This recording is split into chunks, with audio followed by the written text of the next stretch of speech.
Oh man, what a great lineup we have tonight. We do. We really have a great lineup. So first up here is this first gentleman. I tell you, one of my favorites. He specializes in corporate events.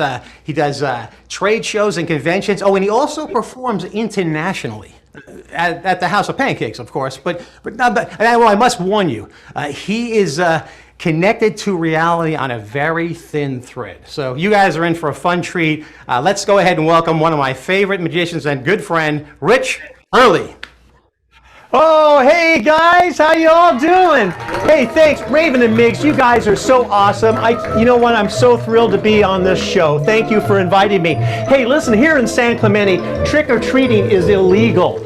But it didn't stop me from buying candy. So I have this nice big box of candy, but this is one of those self-serving boxes. Yeah, I don't even touch the candy. I think that's COVID safe. But it scares the jeepers out of those little ankle biters, let me tell you. Whoa, more candy for me. That's, yeah, pretty exciting. Well, hey, listen, Raven and Migz, these guys are the greatest people to work for because they gave us all this menu here. Every performer got one, and they said we could order anything we want. And, well, this is weird. Look at all these disgusting delicacies. What are you guys trying to pull here? This is crazy. Look at this. Steak and worms? Oh, well, good protein, I must admit. But this, you got to see this. Fish head pie, roly-poly fish heads, roly-poly fish heads, eat them up, yum. That's a Dr. Demento reference. Oh, hey, finger food. That's always good. Finger food. You look how clean the fingernails are. You know, that's the sign of a good finger food chef. Yes. Now, my favorite looking thing here is the Roach Burger. Yeah, the cockroach burger. Now, we magicians, we do not need to call Grubhub. No. When we need something off the menu, we just take it off the menu. Oh, look at these delicious roaches, crispy, very tasty. Oh, wait a minute. That makes me really thirsty, too. Fortunately, I've got some of this hemlock iced tea. Real refreshing, real tea. And when we take something off the menu, we really do take it off the menu.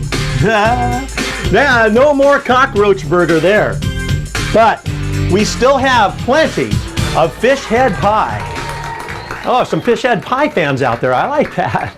Well, you know, it's more fun when we have someone helping out. So I'm going to go to our Zoom gallery and I'm going to look for some assistance here. So if you want to be on the show, turn your camera on and, you know, wave.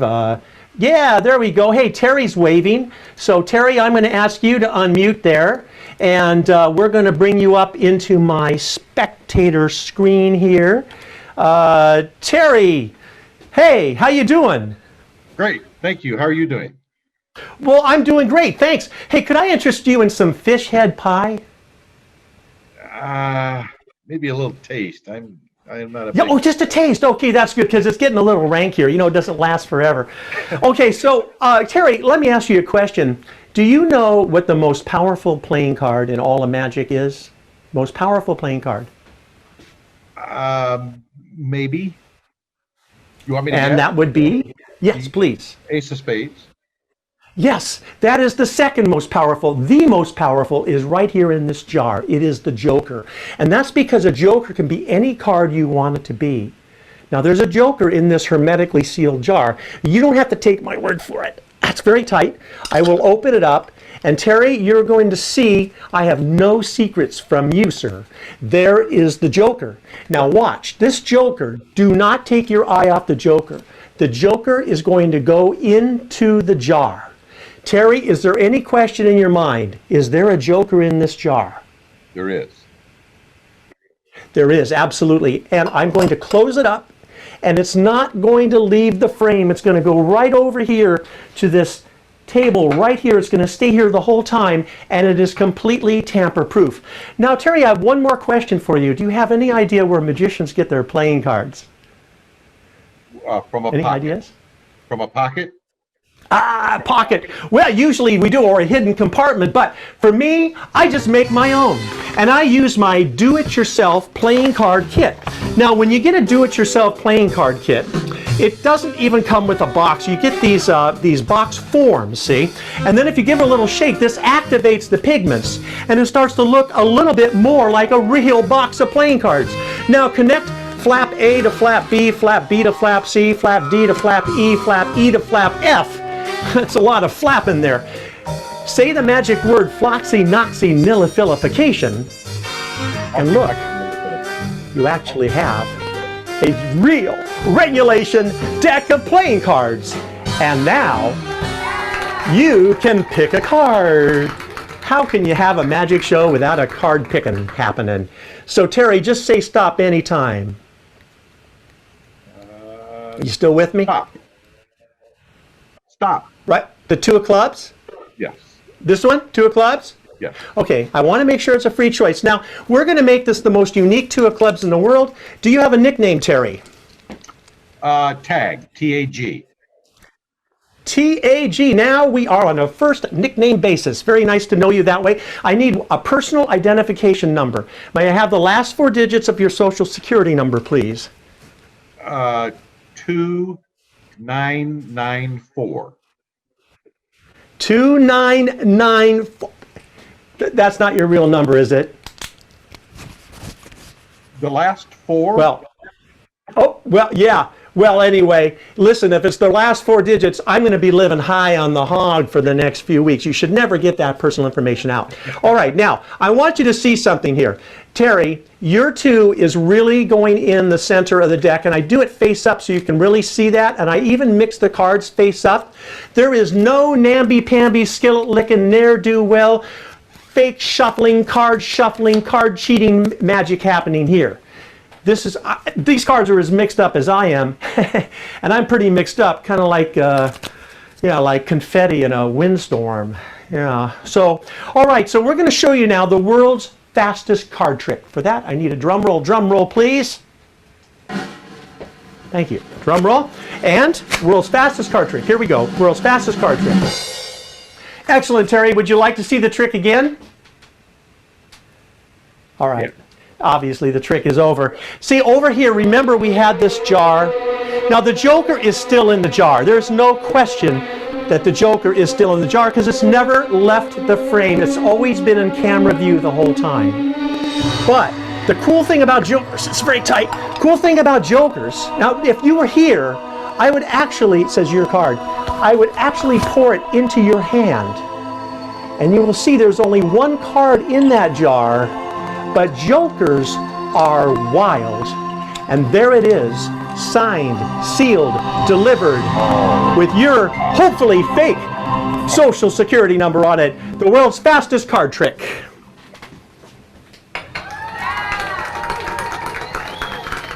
Terry, you were an excellent person to help out. Thank you so much. All right.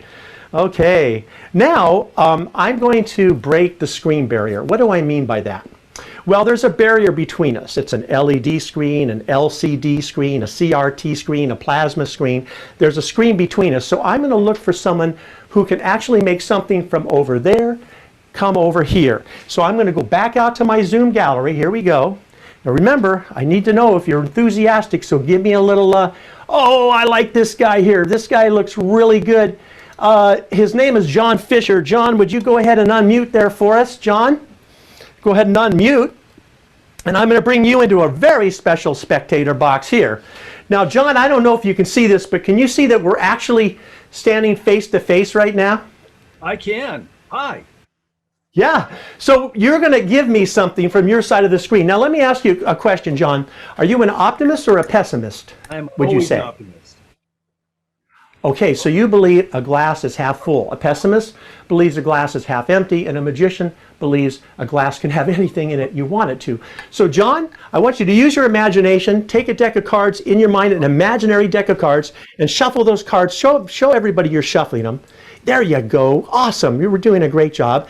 Ooh, I like that. He's doing a little riffle shuffle there. Cool. Now take 1 card, John. Take 1 card out. Throw the rest of the cards over your shoulder. Don't worry about the mess because you're the only one who knows it's there. Now, take a look at that card, burn it into your memory.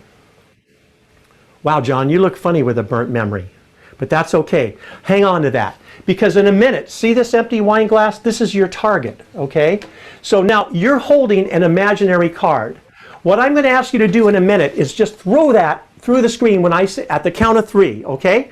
So at the count of 3, you're going to throw that into this wine glass. Are you ready? I'm ready. Hi, Steph. Okay.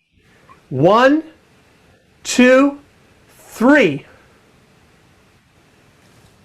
Oh, well, and look at that. A card has shown up. Now, we're going to switch over to another view so everybody can see for sure what I've got here in this jar. You can see there is one card in here. Now, John, you know what?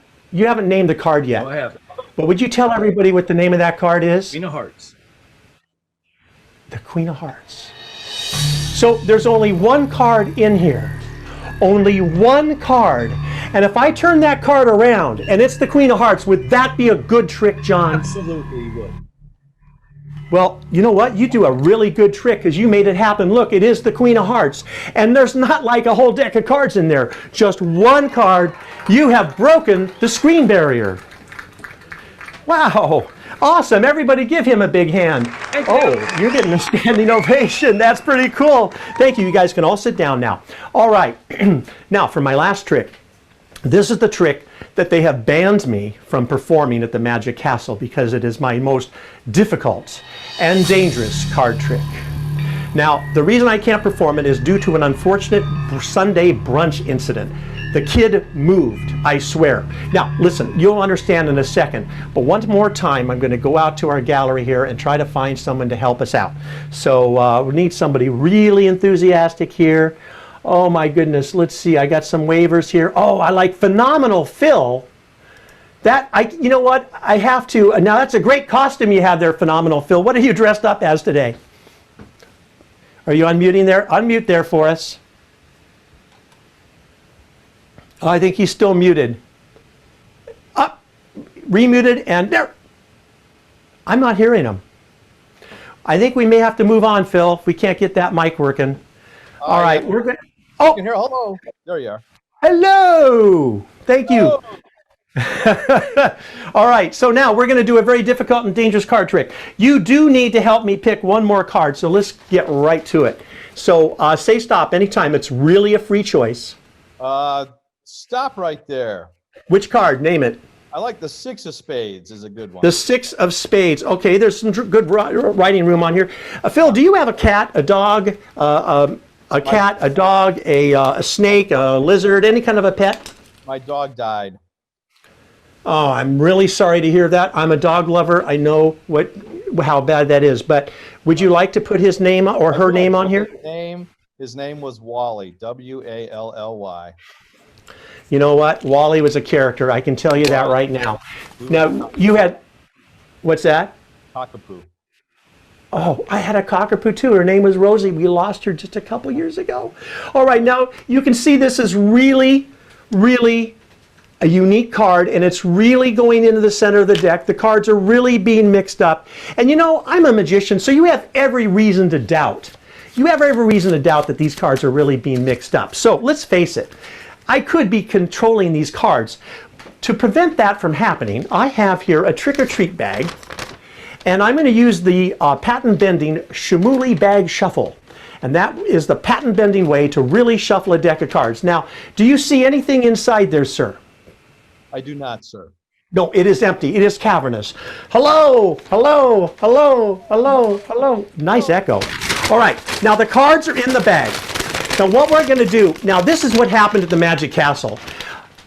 The dangerous part. I brought out the knife. No. And the little kid moved. I swear, I really did throw accurately. It ruined the brunch, and you know what? I think I still have some evidence there. I don't know if you can see that. All right, now listen, Phil, this would be really hard. These cards are really mixed up.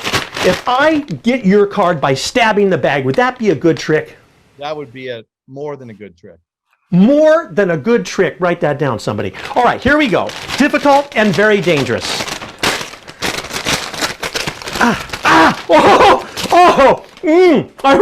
Oh man, ow, ow. Oh really? Oh wait a minute. You know, that was a real stab. I'm not kidding you. But check it out, Wally. We just got one card. And you know what's really, well, yeah, I know, and I know not Wally, just a card with his name on it. But I want you to see all the other cards are still in the deck and they're still completely unharmed. But that is not the most difficult part of the trick. The most difficult part of the trick is not spilling the drink. And this is my favorite part of the show because I get to make a toast to this great audience. Thank you. Wow, I love it. I love that. Thank you. May you find all the love and happiness that life can hold. And at the end of all your rainbows, may you find a pot of gold. Cheers. That's my show. I hope you had a good time, everybody. Thank you, Phil. You did a great job. All right, now, one of my favorite performers at the Magic Castle is Migz. And you are going to get to see Migz. Migz, are you ready to go? Yes, I am. All right. All right, Rich Hurley, man. I love his show. Boy, that's a real trick and a treat.